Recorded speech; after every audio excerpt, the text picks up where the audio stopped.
Essa alô, semana passada, no verso 5, nós vimos Deus chamando, dependa de mim, confie em mim, espere em mim. Agora, ele vai ver três coisas. O Deus da esperança. Aceita, por favor. Ele vai ver três coisas. Por que eu peço? Eu falo, por que eu peço que você dependa de mim? Por que eu peço que você confie em mim? Por que eu peço que você espere em mim? Porque eu sou um Deus de esperança. E por que eu sou um Deus de esperança? Porque eu restauro. Eu reúno. Eu preservo. Eu uso. Quem está aqui nas quartas-feiras vai conseguir assimilar muita coisa. Mas também nós vimos exatamente essas mesmas perspectivas aqui. Deus governa.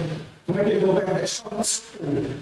Que o povo vai gostar de se impurificar.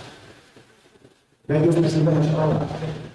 Agora, e aqui eu faço sabendo, como eu acabei de falar, chamando de irmão da fidelidade. Pecado. O pecado da ingratidão. Quando você está trabalhando, quando você está... Deus está dando o seu recurso e você não se sensibiliza. É pecado. Mas não é um pecado sem solução. Ele está dentro da restauração. Deus restaura. E quando Deus restaura, meus irmãos, Deus reúne tudo aquilo que precisa ser reunido. E conduz do jeito que Ele quer. O que nós precisamos fazer é se arrepender e dizer, Senhor, reconhecer. É isso mesmo, Senhor. Eu estou falho, seja nisso, seja naquilo. No que precisar.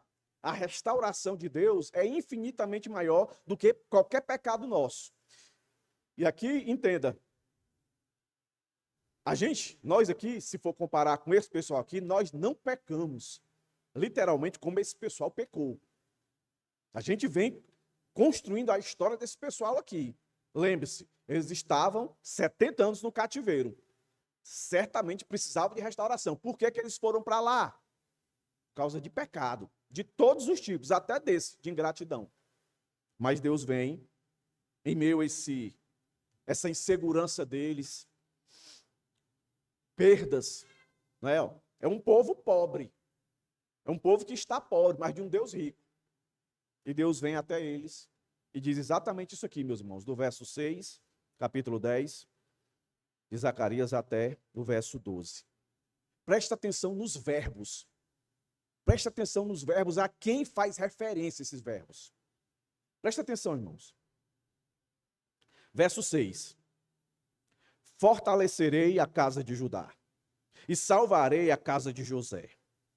Eu os farei voltar, porque me compadeço deles. E serão como se eu não os tivesse rejeitado, porque eu sou o Senhor, seu Deus, e os ouvirei. Os de Efraim serão como um valente, e o seu coração se alegrará como se tivessem bebido vinho. Os seus filhos verão isso e se alegrarão. O seu coração exultará no Senhor. Eu lhes assobiarei e os reunirei, porque já os remi. Eles se multiplicarão como antes. Tinham se multiplicado. Embora eu os tenha espalhado entre os povos, eles se lembram de mim. Em lugares distantes, continuarão vivos com seus filhos e voltarão. Porque os farei voltar da terra do Egito e os congregarei da Síria. Eu os trarei à terra de Gileade e ao Líbano, e não haverá lugar para todos. Passarão pelo mar de angústia, serão feridos às ondas do mar, e todas as profundezas do Nilo se secarão. Então será derrubado o orgulho da Síria, e o cetro do Egito será removido. Eu os fortalecerei no Senhor, e eles andarão no meu nome, diz o Senhor. Oremos, meus irmãos. Deus gracioso, Deus bondoso, mais uma vez estamos aqui diante da Tua palavra, Deus, e carecemos do entendimento. Não nos permita sair daqui, Senhor, sem a compreensão daquilo que precisamos agora, necessitamos agora ouvir. Que o Senhor tome a nossa atenção. Não deixe que as nossas angústias, as nossas dores, os nossos medos ou até mesmo a acusação de Satanás sobre os nossos ouvidos, nos impeça de ouvir as verdades que certamente nós precisamos para saber lidar nesse mundo cada vez mais distante de Ti. Nós precisamos, Senhor, de restauração. Nós precisamos a todo momento ser lembrado que precisamos estar juntos, em corpo, para Te louvar, para Te engrandecer, e ter a certeza e a confiança que estamos na direção correta, na preservação do Teu poder, Senhor, como também na condução. Em nome de Jesus, abençoa da criança ao idoso, do mais instruído ao menos instruído, do que está vivendo o melhor da sua vida e daquele que não está vivendo assim. Aquele que está vivendo prazer, alegria e satisfação, aquele que está vivendo angústia, dor, medo, acusação. Que o Teu poder, a Tua graça, alcance nos dando entendimento, Senhor. Que saímos daqui com o nosso coração alegre, renovado, diante das verdades que ouviremos aqui e das quais devemos cantá-las, ser testemunha para o mundo. Em nome de Jesus, perdoa os nossos pecados, nossas falhas, que eu te rogo hoje e sempre. Amém. Percebeu aí, irmãos? Vou citar aqui alguns verbos. Fortalecerei, salvarei, ouvirei, ajuntarei, trarei. Todos eles fazem relação com Deus. Isso aqui, meus irmãos, não é algo inesperado. Não é um acidente no discurso de Deus aqui com o profeta. Não. É Deus dizendo para a gente, meus irmãos, escute bem, que a nossa esperança não se fundamenta nas circunstâncias, nem na capacidade humana, incluindo você mesmo, mas sempre no caráter de Deus, no que Deus diz. E aqui, todos esses verbos, do verso 6 até o 12, a grande maioria é relacionado a Deus. Então, quando nós olhamos para a nossa própria vida, encontramos momentos, meus irmãos, em que nos sentimos assim como esse pessoal aqui, cabisbaixo, enfraquecido, disperso, cercado, na perspectiva da nossa dor, de obstáculo. Parece que tudo nos impede de confiar, de esperar no Senhor. Esse texto está aqui, meus irmãos, para justamente dizer: não é nas circunstâncias que Deus vai agir a priori. Não são nas pessoas, mas é na pessoa, é em você. Para que tudo não seja visto por você como obstáculo para a sua ingratidão, para a sua mornidão, para o seu desinteresse. Para que você vença tudo isso, algo tem que acontecer em você. E você tem que entender isso. Enquanto você achar que o vir à igreja é simplesmente um encontro social, que o vir à igreja é simplesmente para mostrar para os outros que eu sou cristão, você vai viver nessa vida medíocre. Mas a partir do momento que você entender que todos os dias, desde a hora que você abre os seus olhos e se entende como acordado, você precisa reconhecer que precisa da restauração do Senhor. Esse é o primeiro movimento, se você perceber aqui, esse verbo aí, fortalecerei a casa de Judá e salvarei a casa de José. Aqui é o povo, como era antes, Reino do Sul, Reino do Norte, todo aqui representado. Deus está dizendo: eu vou fortalecer vocês. Então, o que eu posso dizer aqui, que o verso 6 aqui, meus irmãos, ele é marcado, traz essa expectativa de uma ação eficaz do Senhor. Aqui é o profeta que está falando, mas é Deus falando pela boca do profeta. Se nós, que nos consideramos homens de palavra, e quando a gente diz uma coisa, a gente cumpre, quanto mais Deus. E Deus está dizendo: fortalecerei. Lembre-se, alguns sermões atrás, eu sempre vinha falando, irmãos, quase todos os verbos que aparecem aqui Ou eles estão no perfeito ou no imperfeito? A maioria deles aqui estão no imperfeito. E a gente entendeu que o imperfeito, na língua original, ele dá uma ideia de uma construção, de algo que está crescendo progressivamente.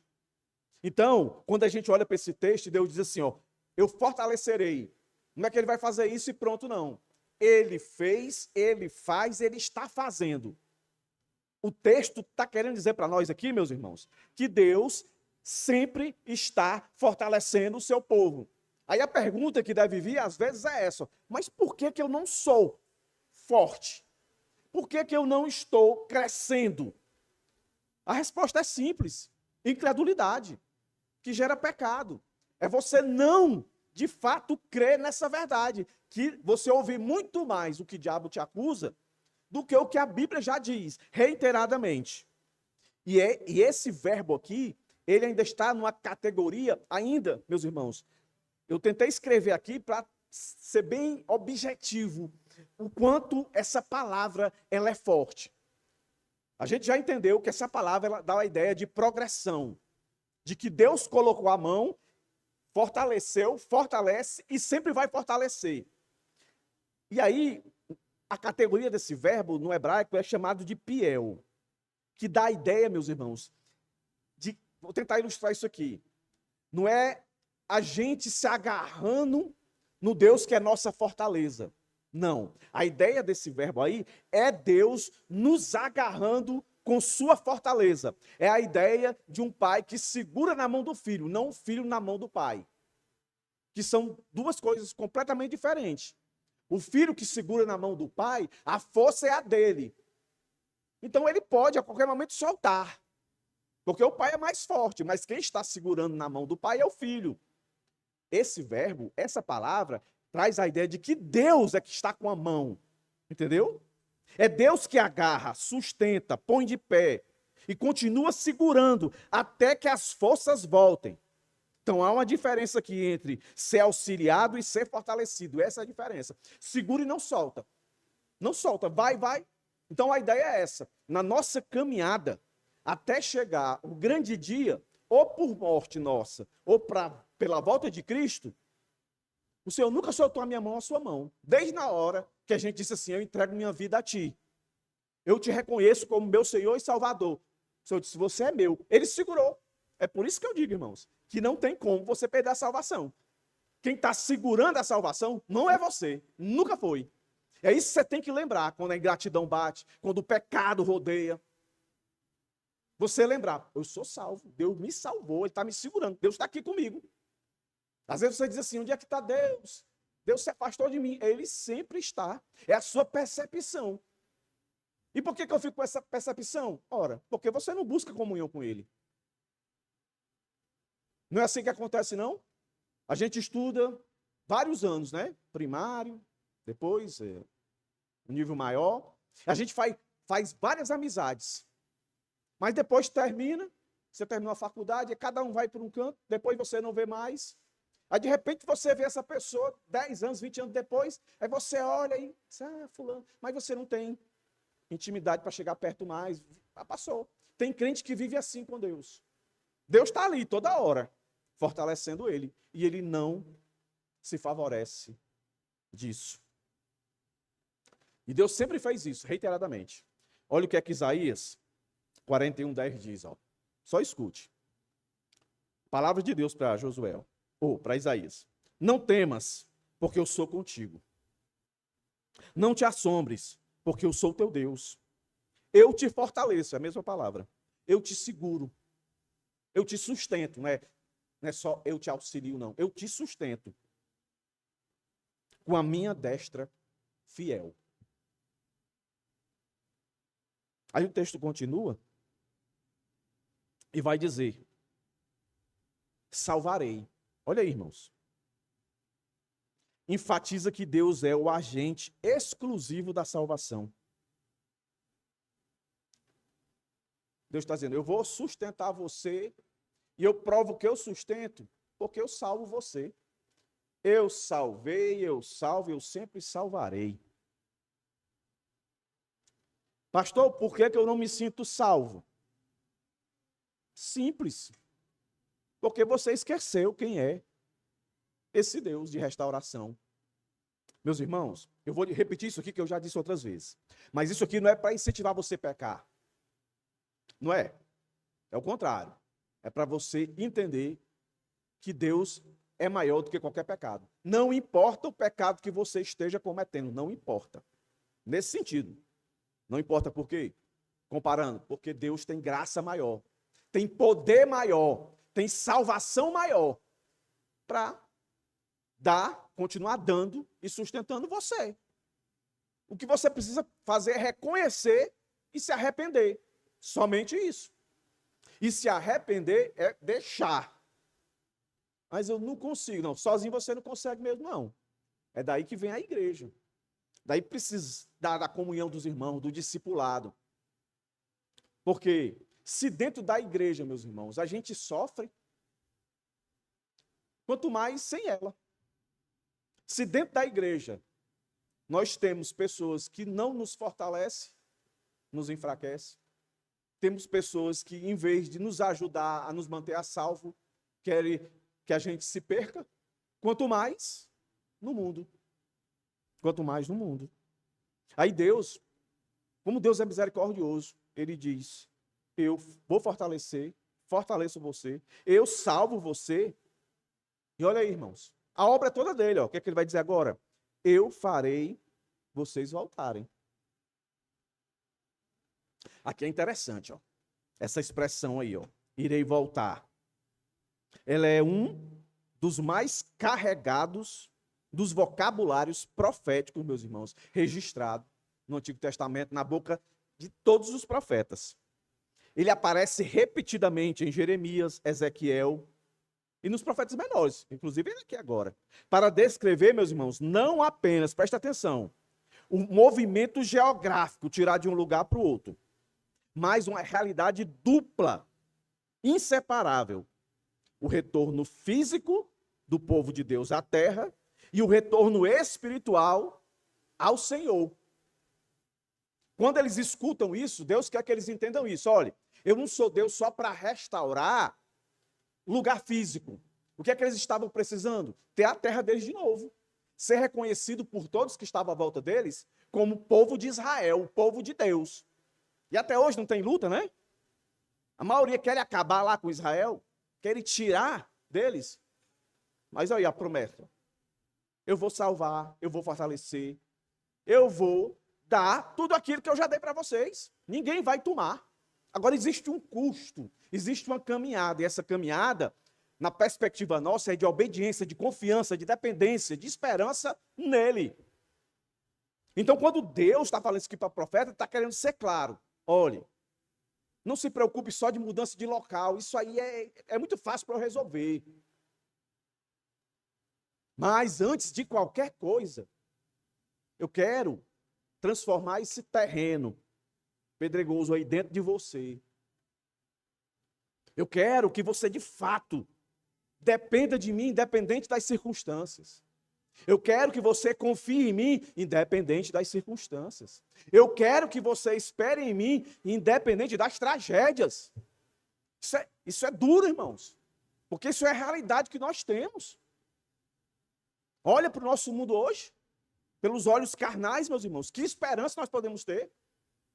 Que confiança nós podemos dar? Porque tudo que nós estamos vendo, depender. Olha o que é que está acontecendo com um monte de aposentado aí, um monte de gente aí tendo seus benefícios cortados, sofrendo. Graças a Deus nós temos um Deus, que tudo isso pode acontecer. Mas Deus está dizendo para a gente, ó, a fortaleza nunca deveria ser isso para vocês. A salvação nunca deveria ser isso para vocês. Quanto mais a esperança. Confie em mim. Jeremias 3, 22 diz assim: voltai, filhos rebeldes, e sararei as vossas rebeliões. Olha aí. Então qual é o teu pecado, crente? O que é que tem desanimado você? Estou falando para você aqui que está aqui, olhando para mim. Qual é o teu pecado? O que tu tem? Qual é o teu pecado? O que é que está te desanimando? O que é que te diz assim, não quero ir mais não quero ler a Bíblia. Não. Tô afim mais desse negócio, não. O que é? Se tu é crente, é só dizer para Deus, Senhor, eu tô desse jeito, ó. Confessa a tua rebelião, que ele está dizendo aqui, ó. Voltai, ó. Responsabilidade, voltai. Voltai e entenda, diga, fale. Abra seu coração para Deus. Não se esqueça, ele é o dono de tudo isso aqui. De tudo. É ele que decide. Tragédias estão no limiar da nossa vida que a gente não tem nem percepção de quantas somos livres. Ou de outros que podem acontecer. E se a gente não tiver uma fé firmada nesse Deus que diz isso aqui, que reconhece que a gente é rebelde com ele, mas ele mostra todo o seu amor, a sua misericórdia em dizer, volte, que eu vou sarar. Volte, que eu vou reconciliar vocês comigo. E é exatamente isso, meus irmãos, que a próxima expressão que aparece aqui diz. Olha aí, irmãos, ó. Eu os farei voltar, porque me compadeço deles. O fundamento da restauração aparece aqui nessa expressão.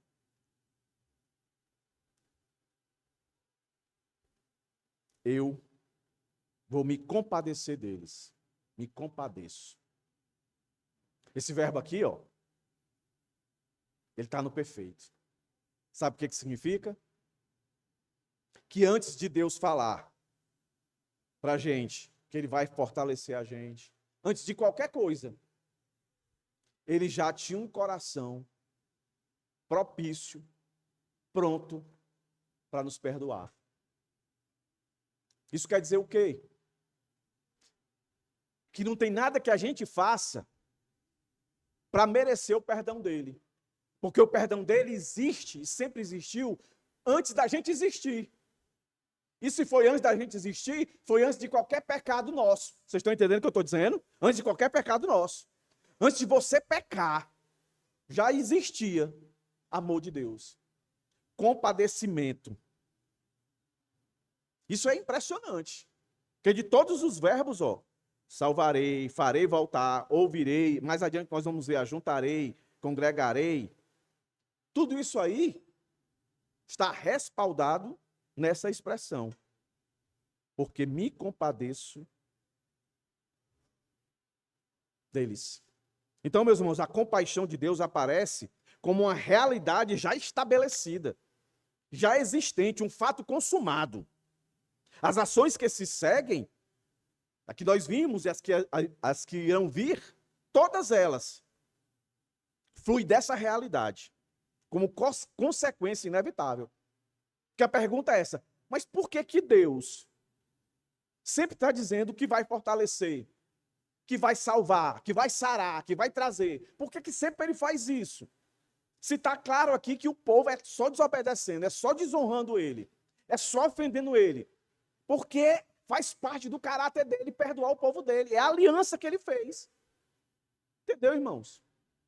Isso não é justificativo para a gente viver no pecado, pelo contrário, é para dizer assim, puxa vida, se não tem nada que eu faça, que eu possa perder o perdão de Deus, por que eu vou ofender o meu Deus? Por que eu vou ficar pecando contra ele? Essa deve ser a nossa atitude, não dizer assim, então se perdão dele, amor dele, já existe antes de eu pecar, então eu vou pecar doidarada aqui, que sempre ele vai me perdoar. Não é para pensar assim, porque pecado traz consequências, traz dor. Olha o que aconteceu com Davi e tantos outros revelados na Bíblia. Olha o que acontece com muitas pessoas, muitos cristãos, que profanaram, brincaram e sofreram as consequências. O relato lá de Coríntios, aquele homem que foi expulso, entregue lá o corpo a Satanás. Há consequência para o pecado. E não são boas. A santidade sempre é o melhor caminho. Ainda mais eu sabendo que na hora que eu me prontifico, Senhor, eu quero ser santo. O Senhor vai dizer, está aqui a minha força. Está aqui a minha salvação. Existe a salvação de tirar lá do morto do pecado. Existe a salvação para a nossa caminhada. Todos os dias nós precisamos ser salvos. Da avareza, da ingratidão, do adultério, da prostituição, da fornicação, da pornografia. Todos os dias. sabe, da inveja, da insensibilidade. Todos os dias a gente está sendo visitado com isso. E tudo aqui, Deus diz que Ele é a fonte para a solução. Então a esperança de Israel, meus irmãos, não repousava no comportamento do povo, nem nas circunstâncias da história. Tinha que repousar no caráter imutável do Senhor. Porque o que Deus diz, Ele faz. O que Deus determina, acontece. Ele não tem plano frustrado, como nós vimos pela boca de Jó. E o texto continua, que diz assim, lá no final: porque eu sou o Senhor, seu Deus, e os ouvirei. Às vezes eu não tenho tempo de te ouvir, como pastor da igreja. Às vezes o teu líder, o jovem lá, também não está podendo te ouvir. Mas o texto está dizendo aqui, meus irmãos, que Deus está sempre disposto a ouvir. A gente não tem desculpa. Deus está sempre se colocando à disposição. É muita misericórdia, meus irmãos. Só nesse verso 6, fortalecerei, salvarei, farei, compadeço e escuto vocês. É o Deus da aliança. Eu sou o Senhor, seu Deus, e os ouvirei. É o Deus da aliança. É a renovação que Deus sempre quer de relacionamento. Eu quero ouvir você. Fale. Fale. Se você for cheio de dor para uma consulta, cheio de mazela, cheio de preocupação, está na frente do médico e fica calado, como é que ele pode lhe ajudar? Se você não fala, se você não diz. Se você está com muito tempo que não ora a Deus, a tua vida está uma bagunça, pode ter certeza. Aí tu pode dizer assim: não, pastor, minha vida está boa. Não tem vida boa sem comunhão com Deus. Já já o castelinho vai cair. Você pode ter certeza. Se vida boa, você pensa assim, é igual ao mundo. Vida boa para o mundo é ter carro, casa boa, estabilidade. Mas não é. Porque se fosse vida boa, fosse isso mesmo, um rico não se matava. Rico não entrava em profunda depressão ao ter que tomar uísque, usar muita droga. Se fosse assim, a maioria da população mundial que é pobre se matava. Né? Porque uma vez eu disse aqui, sem desmerecer, mas é realidade. A pobreza, ela é feia. A pobreza é feia. A pobreza dói nos olhos da gente. E em certos momentos até cheira mal. Mas quando esse indivíduo, mesmo com todas essas circunstâncias, que eu não sei explicar por quê, porque tem crente que é pobre mesmo. Mas quando ele tem a comunhão com esse Deus, ele louva, ele canta, ele vive, ele testemunha, às vezes só com um dente na boca, às vezes sem nenhum, às vezes enxergando só de um olho, às vezes nem de um. Ele louva. Porque ele entende que isso aqui tudo é passageiro. Um dia ele estará naquilo que o Senhor prometeu. Vou preparar lugar e vou levar. E lá, nesse lugar que vai ser aqui, lá não tem manco, lá não tem aleijado, lá não tem cego do olho. Lá todos estarão em perfeição. Mas perceba aqui, ó, que antes de qualquer coisa, o chamado de Deus é interior. No interior do homem. Eu quero trabalhar você. Vocês estão querendo terra, vocês querem. Eu vou dar. Eu prometi isso, eu vou dar a terra para vocês. Mas antes de qualquer coisa, eu quero acertar as contas com vocês. Se acertem comigo. Eu não posso fazer nada antes disso. Eu tenho que trabalhar no interior de vocês. Porque se eu der tudo que vocês estão precisando, eu entendo, e querendo, o que é que eles queriam? Ter a terra deles de novo. Ter um governo deles sobre eles. Ter as casas deles, ter os empregos deles, ter a dependência deles. e não depender mais de outras nações, como estavam subjugados por 70 anos. Eles queriam isso. Mas Deus não podia dar isso a eles antes de trabalhar no coração deles, porque é óbvio que se Deus fizesse isso, meus irmãos, aí que eles iam se afastar do Senhor. Isso me fez lembrar, eu vendo algumas histórias, que às vezes parece que você está sendo ruim e às vezes parece que você está sendo bom, não é? Em 1945, finalzinho da guerra, Segunda Guerra Mundial, o nazismo, onde muitos judeus foram libertos. E muitos estavam aprisionados, muito, muito magro, em inanição por muito tempo. Então o que aquele povo precisava?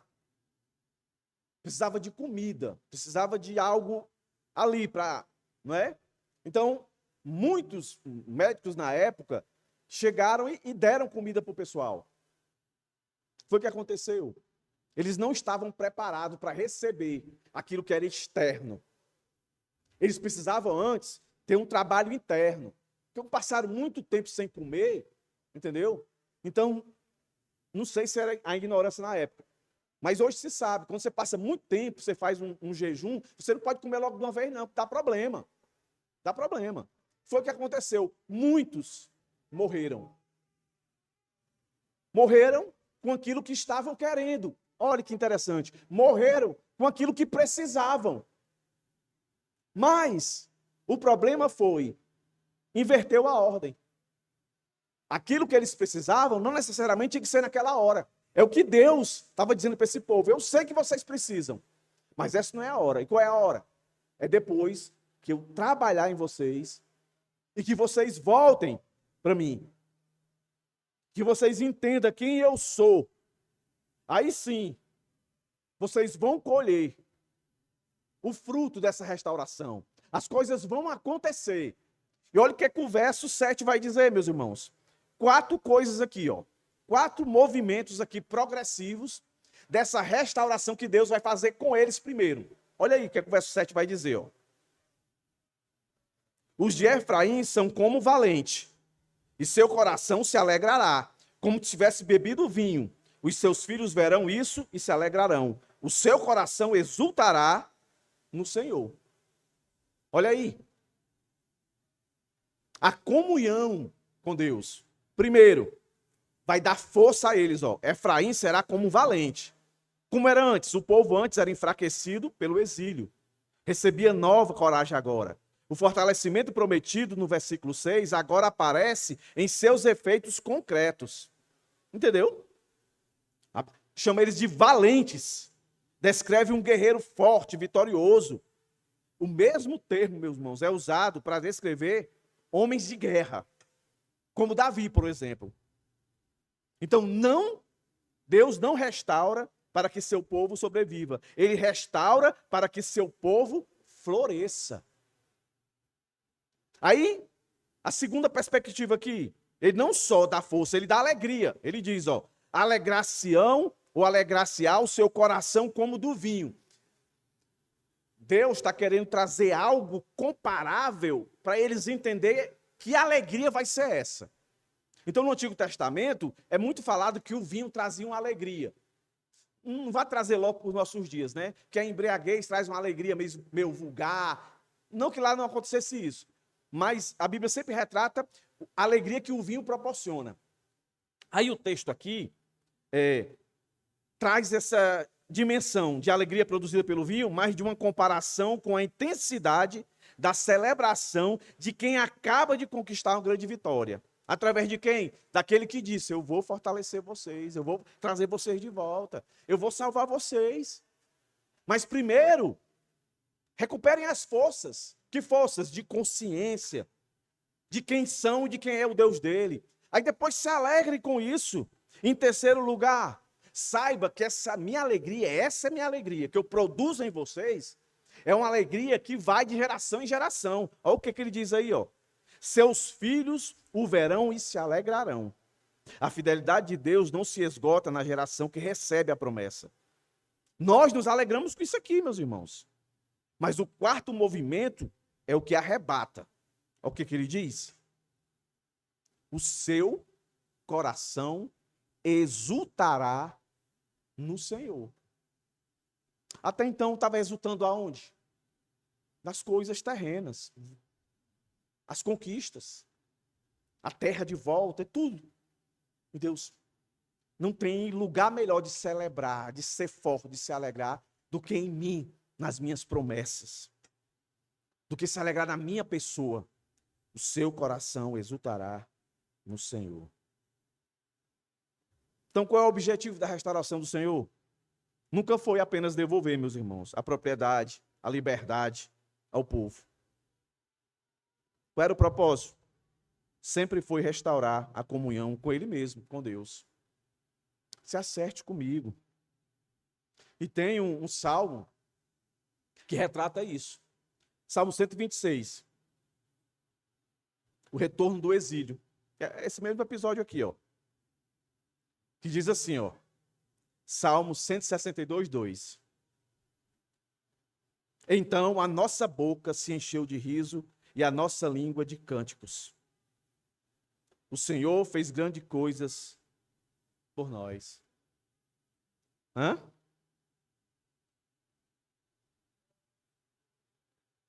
E aí? Reflita. Em quais áreas você tem tentado se restaurar sozinho? Quando aqui o que nós estamos lendo, o texto diz que o sujeito, quem opera essa restauração é Deus. Há algum fracasso que você acredita ter colocado fora do alcance da compaixão de Deus, do amor profundo, que é comparado ao amor de uma mãe por um filho? O filho pode ser o pior bandido. Se ele vier a morrer, a mãe está lá. Era filho. Não altera o sentimento dela. Pelo menos na maioria das mães, né? Quanto mais Deus. Não tem nada que a gente faça que o ofenda, que altere o seu amor, a sua compaixão. Não. O que altera é a sua ação. Se eu peco, ele vai me açoitar. Se eu ando em fidelidade, ele vai me abençoar mais ainda. Mas não afeta. Ele continua sendo amor. Por isso a nossa esperança não depende da nossa força nem das circunstâncias. É só dele. É só dele. Mas a restauração individual, meus irmãos, não é o destino. Não acaba aqui. É o ponto de partida. Ó. Porque aí vem o ponto 2, o Deus que reúne seu povo. Vou tentar correr aqui. Olha o que ele diz aí, ó. Verso 8 a 10. Eu vou ler todo e vou pontuar algumas coisas. Olha que expressão maravilhosa essa aqui. Vê se você consegue fazer essa cena. Olha aí, verso 8.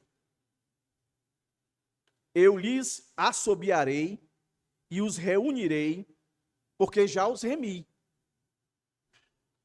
Eles se multiplicarão como antes tinham se multiplicado, embora eu os tenha espalhado entre os povos. Eles se lembram de mim em lugares distantes, continuarão vivos, como os seus filhos, e voltarão. Porque os farei voltar da terra do Egito, e os congregarei da Síria, e os trarei à terra de Gileade e ao Líbano, e não haverá lugar para todos. Olha aí, irmãos. Essa palavra aí, ó, assobiar, descreve o ato de emitir um sinal eficaz para convocar alguém, a imagem de um pastor chamando suas ovelhas, ou de um apicultor reunindo suas abelhas. Você já deve ter visto uma ou outra aqui. E como é eficaz mesmo. O pastor de ovelha, quando ele faz lá o assobio dele, sei lá como é, a ovelhinha, onde tiver, ela sabe, conhece, e ela vem. Não parece muito o que Jesus disse? As minhas ovelhas ouvem a minha voz. É uma chamada que não tem quem diga assim, vou não. Porque há poder, vai mesmo. E Deus está dizendo, ó, vou trazer todos vocês para mim. Eu vou juntar todos vocês. Juntar, congregar. A gente não nasceu para viver solo. Isso aqui derruba os argumentos dessas pessoas que dizem, eu não quero mais me congregar não, igreja não, isso aí não funciona não. Funciona, sempre funcionou. Ela não é perfeita aqui, mas sempre funcionou. É o meio de Deus manifestar a sua multiforme graça. E Deus está dizendo, olha, a restauração implica estar reunido, estar junto. Mas ele diz algo interessante, que eu costumo dizer com outras palavras aqui, todo canto que eu vou, quando eu estou dando aula também. Igreja é o melhor lugar do mundo, mas isso não quer dizer que não tenha dificuldades. Jesus disse que no mundo nós teríamos aflições. E aqui um texto vai dizer isso. Aflição, mas sempre no controle dele. Aqui ele vai começar a introduzir esse tema que muita gente insiste em não querer acreditar, que crente sofre, que crente não é para sofrer, que é para comer do bom e do melhor sempre. Não. A história bíblica mostra que isso não foi a realidade. E a nossa própria vida mostra isso. E muitos dos nossos sofrimentos, a maior parte deles é porque nós pecamos. Mas boa parte deles também é porque nós somos fiéis. De um jeito ou de outro a gente vai sofrer. Olha o que Jesus vai dizer aqui, ó. Eu já remi vocês, está garantido. Mas, embora, olha aí Deus chamando a responsabilidade para ele, ó. Embora eu tenha espalhado entre os povos, é Deus lembrando, ó. Quem mandou vocês tudinho para a Síria, boa parte, foi eu. Morreu um monte de gente. Aqui nós já estudamos, um monte de gente que morreu, um monte de judeu, um monte de povo de Deus, fiéis e infiéis, morreram pela espada dos assírios. Ele cita aqui, né, os assírios. Egito, a Babilônia. Quem foi que espalhou esse povo todo? Deus está dizendo, foi eu que espalhei. Mas ele diz, ó, eles se lembram de mim em lugares distantes. Continuarão vivos com os seus filhos e voltarão. Olha o que Deus está dizendo. Tudo que aconteceu, que vocês sentiram que foi ruim mesmo, tudo fazia parte do meu plano. Para que o meu nome também fosse proclamado em meio à dor de vocês, em meio à angústia de vocês, em meio à tragédia que vocês viveram. Pense, meus irmãos, que Deus soberano, que de uma maneira que a gente não consegue entender todas as implicações, até o mal que acontece com a gente, tem propósito. É por isso que ele é Deus e nós não somos. Porque ele não é obrigado a nos dizer cada coisa. A gente quer entender tudo. Por que isso, por que aquilo, por quê? Mas chega uma hora que a gente tem que dizer, Senhor, eu confio em Ti. Aí Deus está dizendo a eles aqui, ó, foi necessário eu espalhar vocês, mas nunca eu deixei vocês esquecer quem eu sou. E vão voltar, todos. Aí o 10 ele ratifica. É Deus transformando a dispersão em semeadura. É tipo o que aconteceu também na Nova Aliança. Quando Deus espere aí, quando o meu Espírito descer, vou capacitar vocês e vocês vão pregar o Evangelho. Jerusalém, Samaria, Judeia, até os confins. Aí quando chega lá no capítulo 8, a turma está tudo quietinha, aí há uma dispersão. Aí a perseguição começa. Por causa da perseguição, aí o Evangelho papocou no meio do mundo, lá. No Império Romano, por causa de dor, de sofrimento, de perseguição, de morte, de sangue, um monte de coisa. Mas Deus estava no controle. Sempre foi assim. Mas a palavra final sempre é a dele. Olha aí o verso 10. Porque eu os farei voltar da terra do Egito, e os congregarei da Síria, e os trarei à terra de Gileade e ao Líbano, e não haverá lugar para todos. Olha aí. E veja se isso aqui não foi uma verdade na história de José. José tem um sonho fantástico, conta, mas o sonho, quando foi para a realidade, foi completamente diferente. Por que foi diferente? Porque o autor da vida já tinha escrito como é que ia acontecer. Nem nos piores sonhos de José, nem nos piores sonhos do pai de José, teria imaginado o roteiro tão cruel como aconteceu com ele. Mentira envolvida, né? Disseram para o pai que ele tinha morrido, venderam ele. Aí ele vai lá para o Egito, é comprado, vai para o Egito. Lá no Egito ele consegue ter um upgrade. Aí de repente, o negócio estava dando certo. Aí o homem é acusado de querer pegar a mulher do chefão. E aí vai lá para preso. E aí o homem tem sonhos e tem um copeiro. E o copeiro vai lá, resolve algumas coisas. E ele pede, apela pelo copeiro. O copeiro não avisa nada, não diz nada. E ele continua lá. Muitos anos, muitos anos, muitos anos. Até que um belo dia, está lá José, é o cara. A promessa se cumpriu, a profecia se cumpriu, mas não foi do jeito que ele queria. Mas nesse tempo todo, esse Deus que disse isso aqui estava com ele. Eu te fortaleço, José. Eu te salvo, José. Eu vou te fazer voltar, José.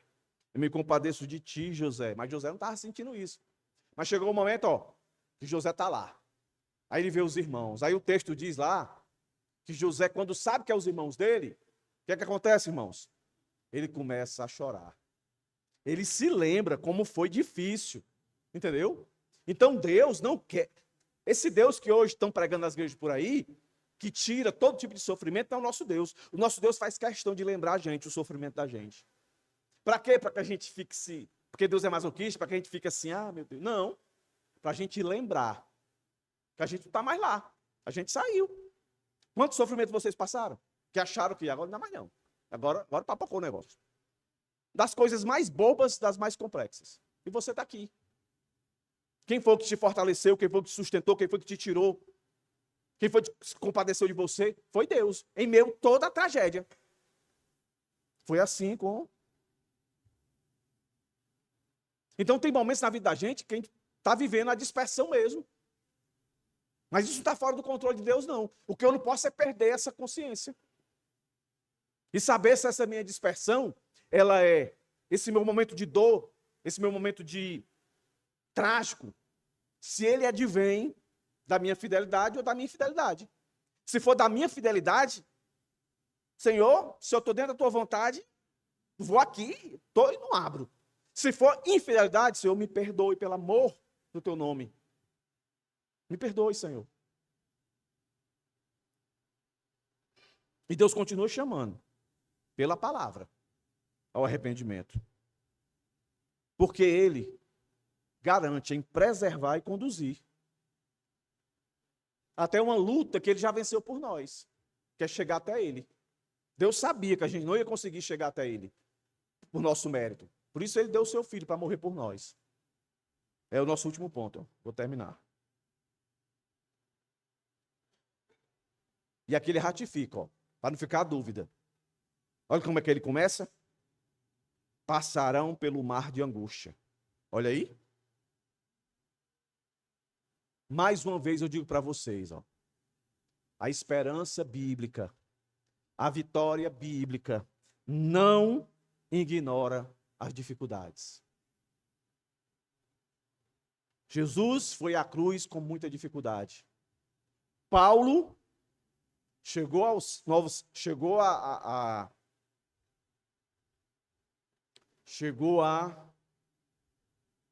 não é novo céu, nova terra, paraíso, com muita dificuldade e dor. Foi decapitado.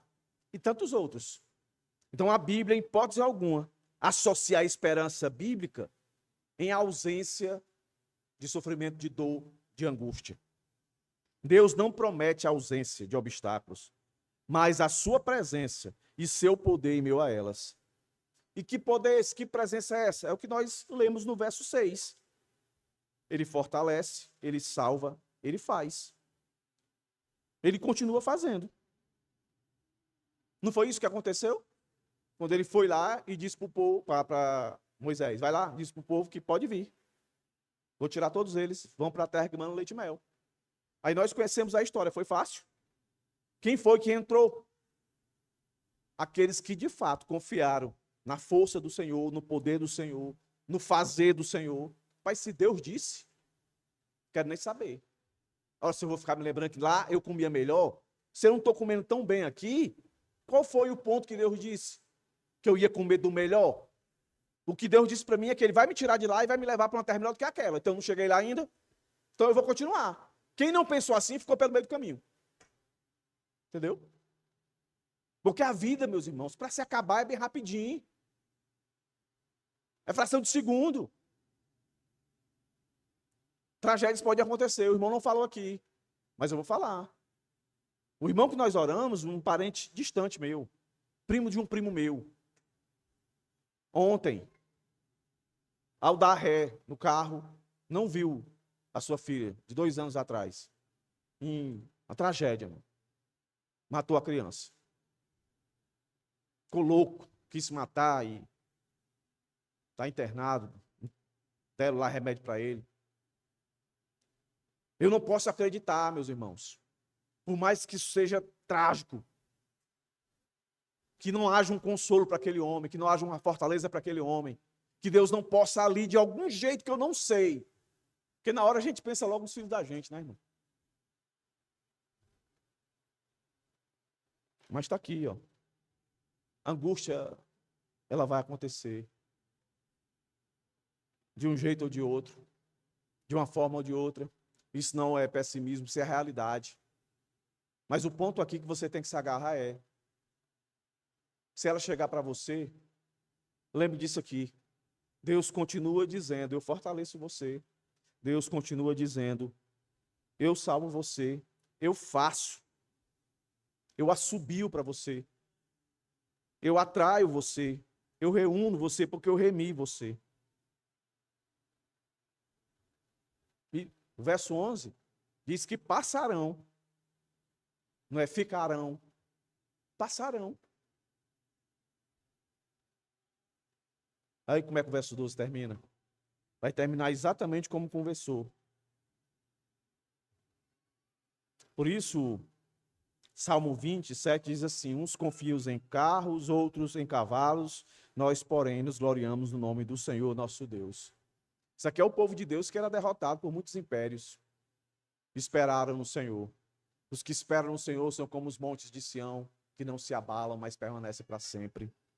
Aí o verso 12 vai se encerra dizendo: eu os fortalecerei. Olha aí, ó. Do jeito que começou o verso 6, termina o 12. Eu os fortalecerei no Senhor, e eles, vocês, andarão no meu nome, diz o Senhor. No Antigo Testamento, meus irmãos, o nome representava o caráter, a autoridade e a presença de Deus. Então, andar no nome do Senhor significa viver continuamente sob a sua direção e sob a sua proteção. Então, perceba essa progressão aqui, ó. A restauração culmina em comunhão. Vou reunir. A comunhão culmina em obediência. Eu vou confiar nesse Deus. E ao fazer isso, não tem outra coisa a não ser uma vida de adoração a esse Deus. Quem está assim, meus irmãos, não tem nada que o abale. Mas eu não estou dizendo que nada que o abale é que ele vai ficar sorrindo quando a tragédia está acontecendo. Não, que ele vai permanecer firme. As pessoas vão olhar para ele e vão dizer assim: esse homem, essa mulher, era para estar desesperado. Que controle é esse? Não é porque fez algum curso com algum trainer aí, não. Está no Senhor. Porque está no Senhor. Entendeu? Na presença do Senhor, na comunhão com o Senhor. E aí isso traz convicção. Diga: Senhor, está doendo, mas tu diz que tu me fortalece. Senhor, eu estou com medo, mas a tua Bíblia diz, a tua palavra diz que eu não devo temer, que tu estás comigo. Ainda que eu ande pelo vale da sombra da morte, eu não devo temer, porque tu estás comigo. Tu me guarda e tu me corrige. Tu me conduz. Essa, meus irmãos, é a convicção que eu e você devemos ter. Então eu encerro. Dos 10 verbos aqui, 10 são 10 recusas de Deus de abandonar seu povo. Não são promessas abstratas, meus irmãos. São ações de Deus, reiteradas. São movimentos. Dos 10, fortalecerei, salvarei, farei voltar, ouvirei, assobiarei, ajuntarei, remirei ou remi, congregarei, tirarei, fortalecerei. Isso é presente hoje ainda para nós. Eu não sei qual é a sua situação, mas eu vou encerrar lendo para você 1 Pedro 1,3. Porque toda a nossa confiança hoje está na pessoa de Cristo, que está em nós, o Espírito Santo. Então, eu encerro com essa oração de 1 Pedro 1,3. Bendito o Deus e Pai de nosso Senhor Jesus Cristo, que segundo a sua muita misericórdia, nos regenerou para uma viva esperança mediante a ressurreição de Jesus Cristo dentre os mortos. Que Deus abençoe você. Fique de pé, vamos orar.